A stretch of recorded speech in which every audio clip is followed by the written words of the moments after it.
handle is hard. In today's video, I'm going to note down some useful info, some trackers and home related things in my planner. Let's go ahead and do that. First, let's start with the basics and combine routines and habits. I thought this way it'd be clearer what habits I'm building for morning and evening. As we're in winter and it's impossible to wake up at a decent time, I thought I'll basically push all my habits onto after work. We'll see how that works out. It's just some basic stuff, but it kind of helps reinforce my new winter routine now that again, daylight is limited. For this page, my goal was to cover up all the Happy Planner stuff as always, but I thought this time we'll try and get by with stickers alone, and for my habit trackers, I thought it'll be best to use some bullet journal paper, and it's much easier to mark it this way.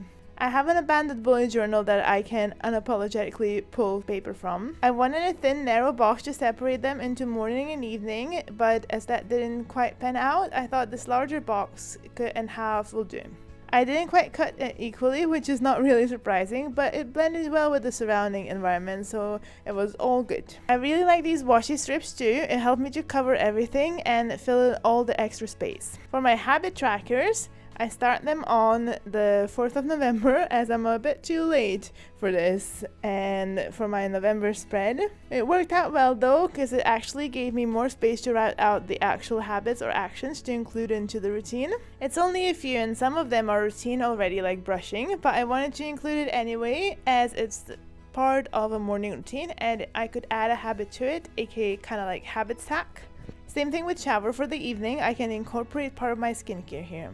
Also for the evening, I have some recovery exercises and some relaxing bits like reading, stretching, etc. I think this will be interesting to track. It's nothing revolutionary, but I have other journals for some more important trackers as workhouse, etc. So this is more just for a bit of fun, to see what my pre-work and post-work routine is, and I have to admit, I do like the routine. It'll be interesting to see how this changes, especially in summer.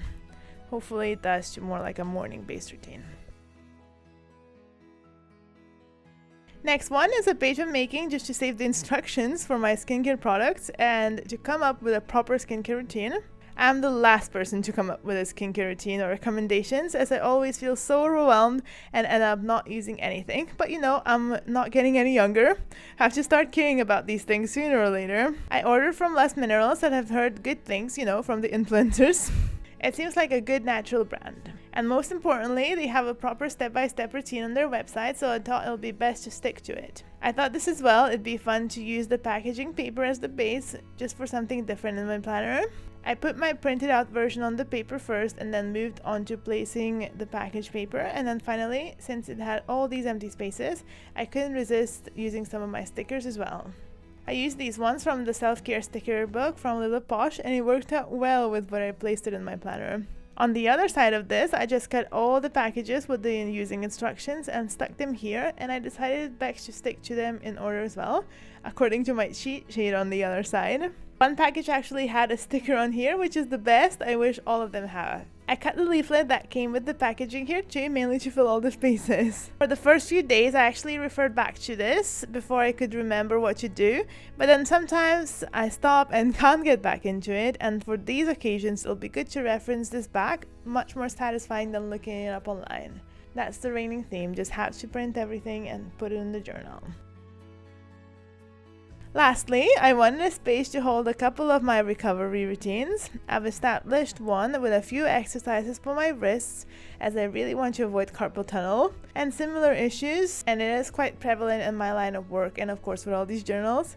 I'm sure it won't hurt. Another one is for the ankle recovery and strengthening, as it tends to be my weak side. I did sprain my ankle multiple times and I've kind of recovered before, and I abandoned the exercises and I sprained it again in September, so definitely have to keep up with them.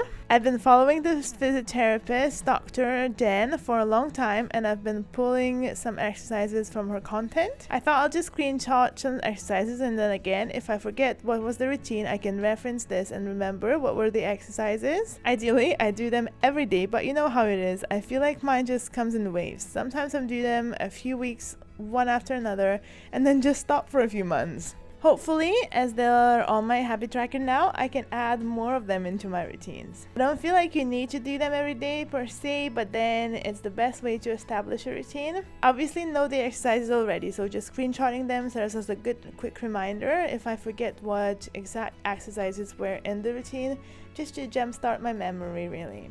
I decorated these with some fitness laurels and old sticker book, but it just seemed appropriate. Are you guys keeping track of anything in your planners? Please let me know in the comment section down below. If you enjoyed this video, you might also want to check this one out. That's my fun home moving trackers. Thank you so much for watching, and I shall see you in my next craft session.